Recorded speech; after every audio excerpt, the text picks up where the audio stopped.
There's something about having a healthcare debate in the air that brings out the best hot mic moments. There was this when Obamacare was born. And then there was this yesterday as Republicans became a would-be death panel for the law. Two holdouts, Maine's Susan Collins and Rhode Island's Jack Reed, had a Trump moment. This is crazy.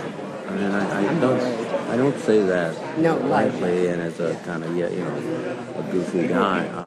But that's not really what I wanted to talk about. It was something else Susan Collins said intentionally that got my attention. She told Politico this: just to show you how troubling this process is, at 10 of 6, we received a 178-page amendment.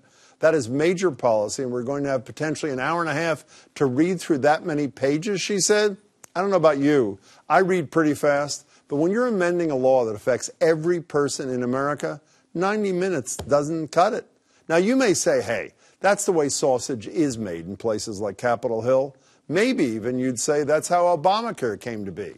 But if you did say that, you'd be wrong. Let's clear things up. From start to finish, Obamacare took a total of about 10 months of debate in both chambers before it passed. The GOP planned to repeal it, roughly 5 so far.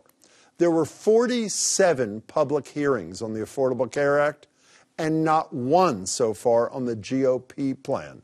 None.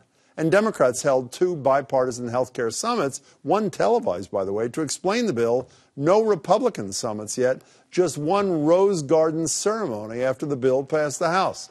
You can fault Democrats for not getting even one GOP vote for Obamacare, but you cannot fault the process. On the other hand, as you've heard hundreds of times, Republicans had 7 years to figure out a plan and a process, but did not. So I'll let Susan Hot Mike Collins sum up this mess. With no measurement, no thinking about it, no metrics, no nothing. No, nothing. No, they're just... it's just incredibly irresponsible. Is it ever?